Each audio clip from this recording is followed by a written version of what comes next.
Welcome back to another episode of The Hardcore Casual with your boy, Bass the Kid. Now, I'm still on the road.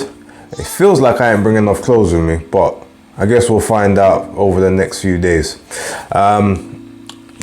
So predictions came out yesterday. So I figured it was time to talk about a few things that happened during the week that I haven't necessarily addressed yet, but are definitely worthy of discussion. So yeah, without much ado, let's get into one or two of those topics now. So earlier on this week, we had the press conference for Chris Eubank Jr. versus Liam Smith.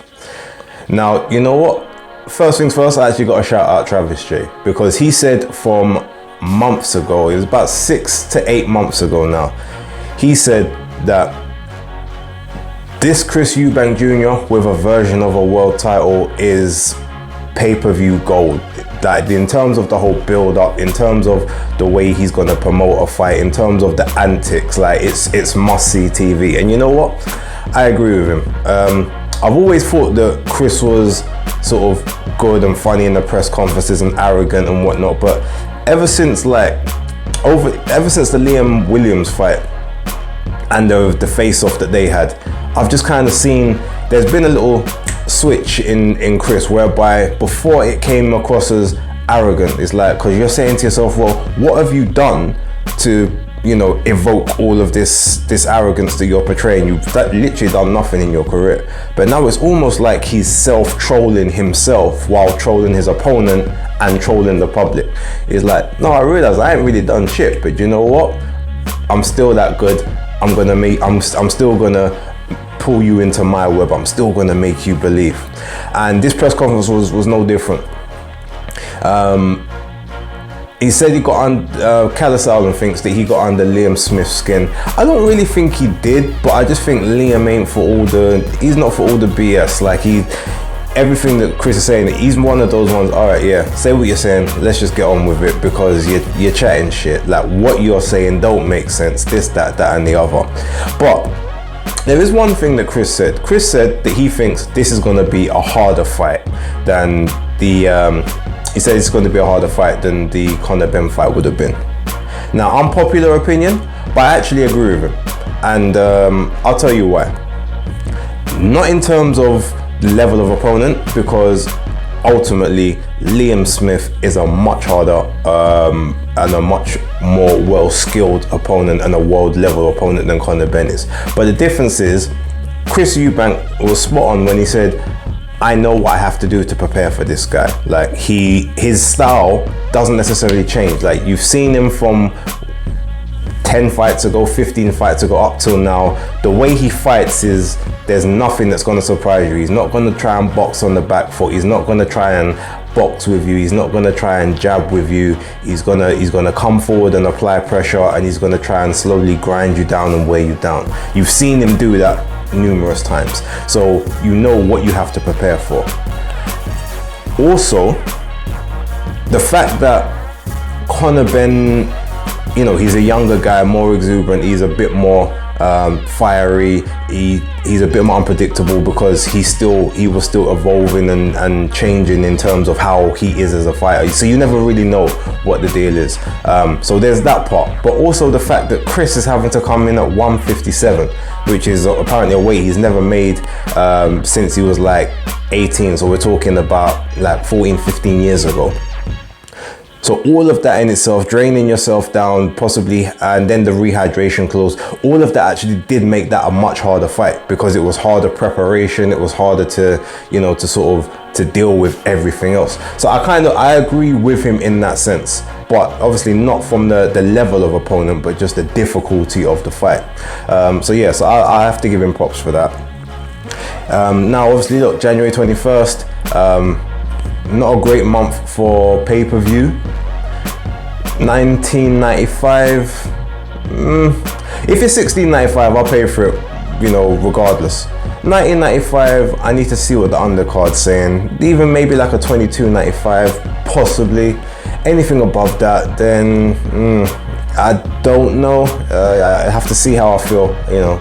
See how the bank balance is set up after Christmas, New Year's and birthday excursions. Like, you know, you see, But no, look, the press conference was funny. There was a good back and forth there. Kala Saulan and Ben Shalom got into it a little bit as well. There's also this talk of like, oh, it's a rematch clause in the contract. Now, you know what the thing is? On this particular occasion, look, rematch clauses aren't for everything. I don't think they should be, you know, the be all and end all. They definitely shouldn't be in a lot of these contracts. But I agree with Barry Jones in the sense that if you're gonna have a rematch clause, there's no issue having a rematch clause in a non-title fight, because it doesn't hold anything else up. The champions can still fight whoever they want. If you've got two non-champions and they've got two-way rematch clauses, one-way rematch clauses, and you know, something happens and then they gotta run it back, and then maybe they gotta run it back again down the line, that doesn't affect the division. That just stagnates them too, or for whatever they're doing. So yeah, I don't really care about the rematch clause. So everyone talking about that, you know, chill out. It's not really a big issue if I'm totally honest. But outside of that, the fight's been formally announced now. You know, Chris came out saying that he's he's been sponsored by KFC for this one. They're like, well, you know what? It looked good in the it looked good on the first on the Conor Benn run. So we're gonna go again. You know, they're gonna sponsor me with all the delicious nutritional chicken that I need for this camp. And whether that's true or not, that's hilarious. So yeah, that was it. I've got to big up Chris Eubank Jr. in this moment, and let's see how much he capitalizes on this. And yeah, I am looking forward to this fight and deciding on how exactly I'm gonna pay for it if it comes down to it. But yeah, good shit. So a week on, let's talk about Dillian Whyte. Now, I've seen a lot of comments about the fight last week and how he didn't look good, how he's washed, Jermaine Franklin won, and you know, this version of Dillian Whyte's gonna get starched by AJ and blah blah blah. Some of that could very well be true. Having watched the fight back on TV, my scorecard still hasn't changed. I still had it 7-4-1 to Dillian Whyte, which is a 116-113 card. Again, on that even card that I had, if you swing it to Dillian, it's 116-112, same as two of the judges. If you swing it to Jermaine Franklin, it's 115-113. It's a slightly closer fight in that sense, but it's still a fairly convincing fight for Dillian.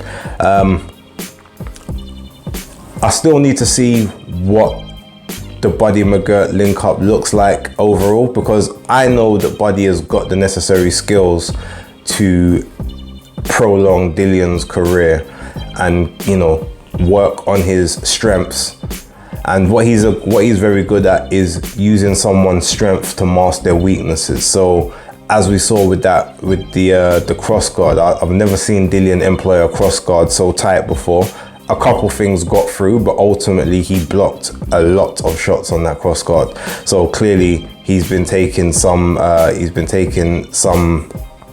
advice maybe, or even just some direction from Derek Chisora, because he used to use the cross guard a little bit. It didn't look as tight as Dillian's though, so I give him that. Buddy had him on the jab. The jab looked a lot more effective and controlling than it usually does. But look, analysis aside, let's look at where does he go from here.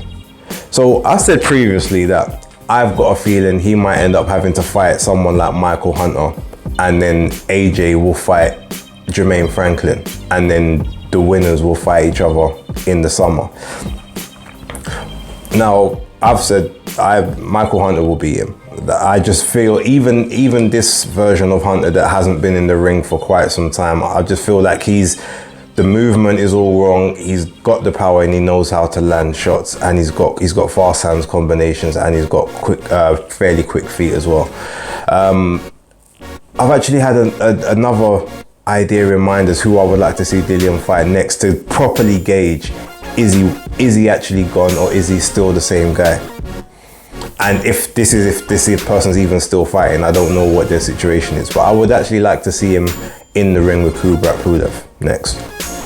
I think that would be a good test, because Pulev, knows how to stick behind the jab. Pulev is tough and durable. So if you can do a good job on him and stylistically look the part, then it sets up a better sort of trajectory towards that AJ fight. I still think AJ is going to end up getting Jermaine Franklin next to on the tip of, you didn't finish your dinner, let me show you how to clean your plate. I've got that in mind. I still feel like that's the trajectory. But a Pulev fight would properly tell me if the Buddy McGirt link up is working. And as I said I think I said it on one of my videos, or I said it on the live, Dillian seems to have an issue with people that are shorter than him and people that are taller than him, but excels at people that are the same height. And him and Pulev are pretty much the same height. So I feel as if that's where you kind of, you gauge it, like I said, to see if he looks any better.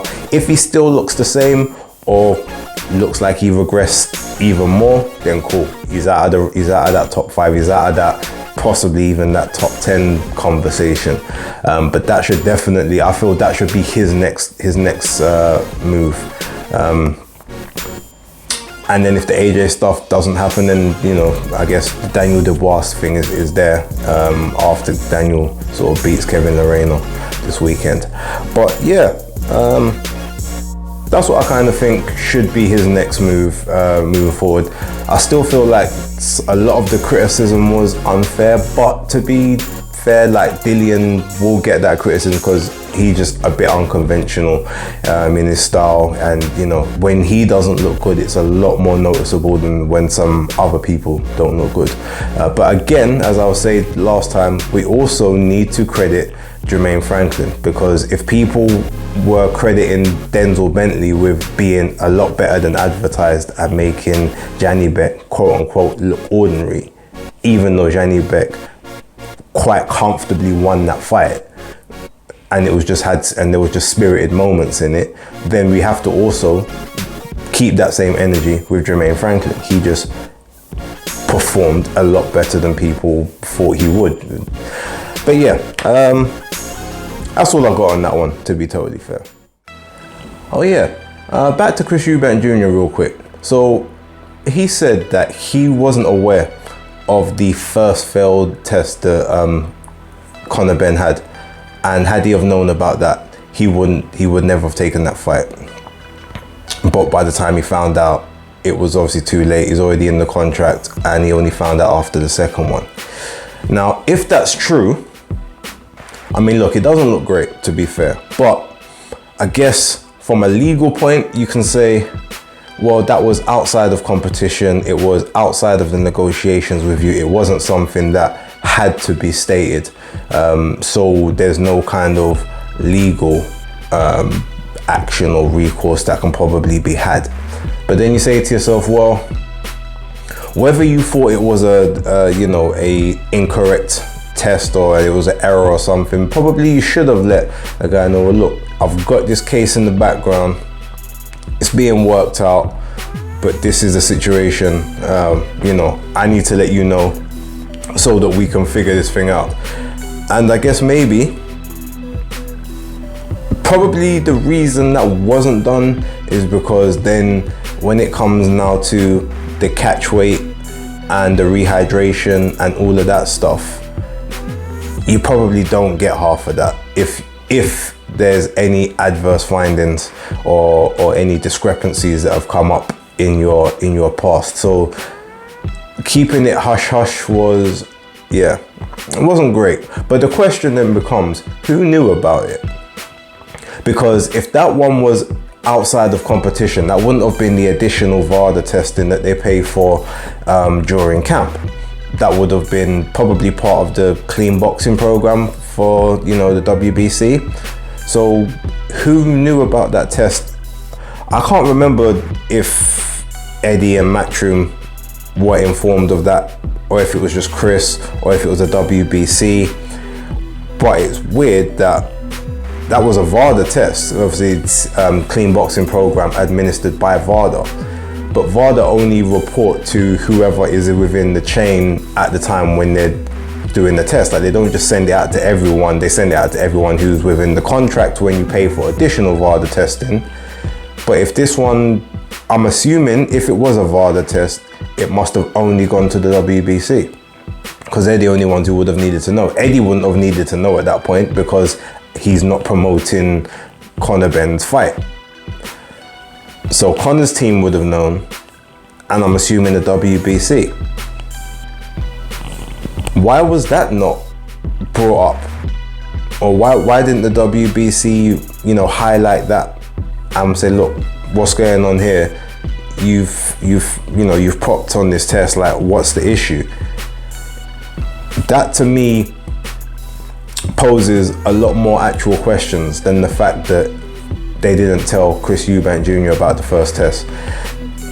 That is a lot more damning to me, especially on the WBC's part, or whomever was within that contract. Because again, I don't think it was Eddie Hearn, because he wouldn't have needed to know about that prior to any negotiations, because he doesn't manage Conor, he just promotes him. Unless Conor told him about it and then he kept it quiet as well.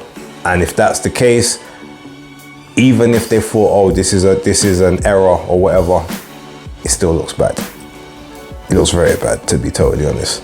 But yeah, I just wanted to throw that in there from a slightly different perspective. It don't look great, but we'll have to wait and see. I'm still waiting for the the findings and all the medical whatever to assess my true feelings on all of this, because I don't want to speak out of turn. I'm still trying to be consistent, but the longer it goes on and this comes out, that comes out, yeah, it's not looking great.